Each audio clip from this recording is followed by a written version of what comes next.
Hi everyone, and we're back in the GuideWell Insights Lounge. We're here at the Oliver Wyman Health Innovation Summit. Hi everyone, my name is Kate Warnock, and we have our next guest, Mr. Eugene Sayan. Welcome to the interview. Thank you, Kate. Great to be here. All right, Eugene, your title is, you have a very esteemed title here. You are the Chairman, CEO, and President of Softheon. And we've gotten to talk to you before, so I'm glad to have you back. Great to be here again. Yes, absolutely. All right. All right, so here we are, we're right in the beginning of open enrollment, so that we're just about a week in. Eugene, give us your predictions on what we'll see from the market, and is this going to be a truly disruptive year? Absolutely, absolutely. Well, again, it is wonderful to join you. Thank you. Once again, you and the GuideWell team. Thank you for the opportunity. Healthcare is transforming almost on a daily basis. I just came back from another great immersion tours hosted by the Oliver Wyman team here as well. If you're really are observing what's happening over the last 4 or 5 years in the U.S. in general, where we're seeing that healthcare is transforming in a way that it started as an affordability, it's turning into now accessibility. Okay. With the advancement of the devices and technology is now available to us. So the next iteration obviously is going to be the services and delivery aspect of it altogether too. So unfortunately we have a lot of headwinds, primarily coming out of obviously Washington D.C. and administration. The volatility is the least thing that we want at this point in time. Barring that, we continue to see great innovation around consumer experience. What we see today is the consumer being the ultimate member experience. Let it be talking to the payers or provider or anybody who is in the managed care, government side, whatnot too. We are starting to realize that the consumers are the ultimate stakeholder in healthcare. To be frank with you, I think we have tried every part of the technology and whatnot about cost containment. How do we reduce the costs? You know, do we give EMR and EHR technologies to reduce the cost of healthcare? What is really the ultimate answer, what we see here is the consumers are making a decision. They are a stakeholder in the process, and they're taking some accountability and responsibility.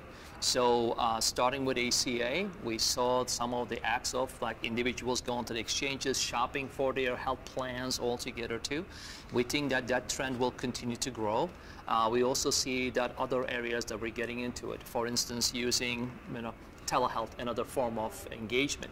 And I think that innovation will continue to grow, and disruption, I don't think it's going to slow. I think it will continue to accelerate. All right. Well, I know with having had previous encounters with you, Eugene, that Softheon really has been in the heart of really solving for the consumer's pain points, right? In the health industry, you've done enrollment, you have billing services, remediation. I mean, you really know this area quite well.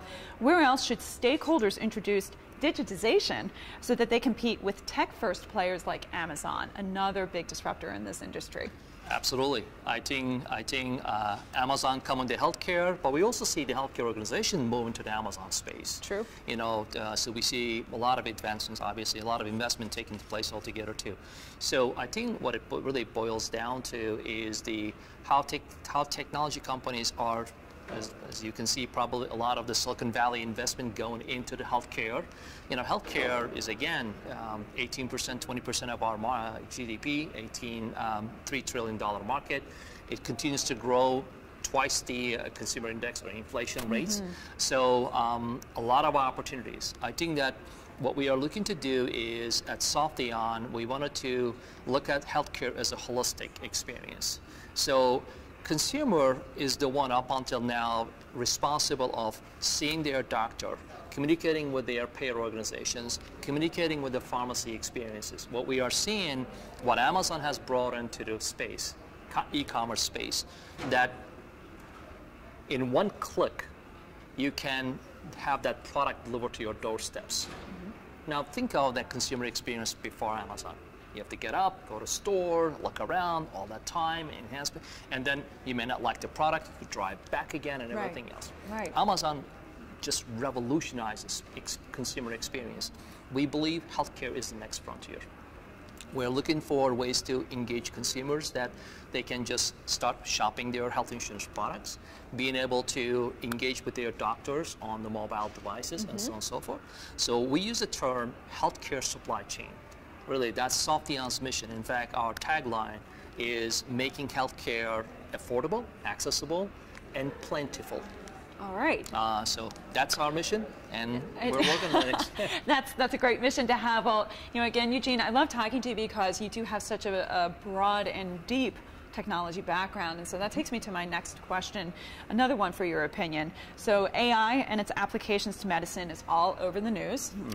In your opinion, how might AI and machine learning be used within the payer industry, and are payers ready for this new technology? Absolutely, absolutely. So artificial intelligence has been around for some time. In fact, last time you and I met and talked, we were about 100 or so people. I told you about our computer science background and everything else. Well, in fact, now we're pushing about 200 computer scientists and data scientists. Well, congratulations. Thank you. Yeah. So basically, two practical applications, we are already using AI technologies.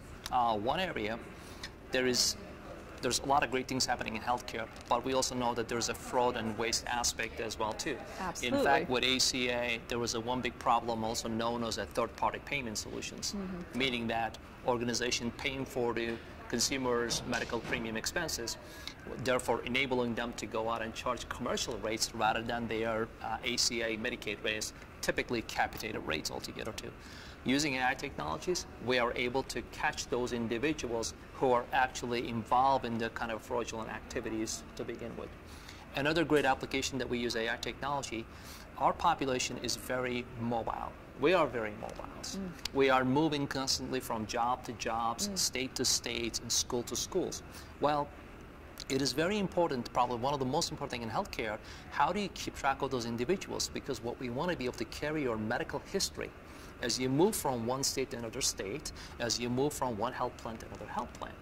So using our technology, we were able to identify people, even if their addresses change, even if their last names are misspelled, even if their date of birth are misspelled, using the technologies that we were able to put it together, that we can actually identify that that is the same person, John Doe, from this, he now moved from this state to this state. Let's bring all their history, all their social determinants as becoming another next buzzword topic altogether about where people live, what's their education level, what's their employment history about that, because typically those signs, if someone is fallen behind their insurance premiums, well, that could be an indication maybe they lost some jobs, something happening in their family, and that could lead down to some kind of a behavioral health issues altogether. Too. So we're looking and utilizing practical terms today, AI, and I'm sure that there's a lot of brilliant people among here today that we're going to meet and listen to.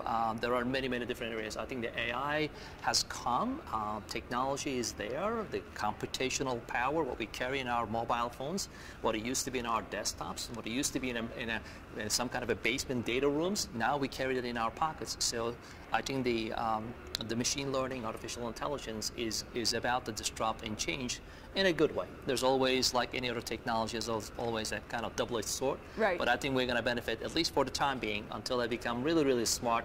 I don't want to get into the Elon Musk type of conversation altogether too, but at least for the time being, that we see great advancements and opportunities in AI. All right. Well, Eugene, it's always an education when we have you here in the GuideWell Insights Lounge. Just thank you for sharing all those insights with us. This is Kate Warnock. Thank you so much for watching. Thank you.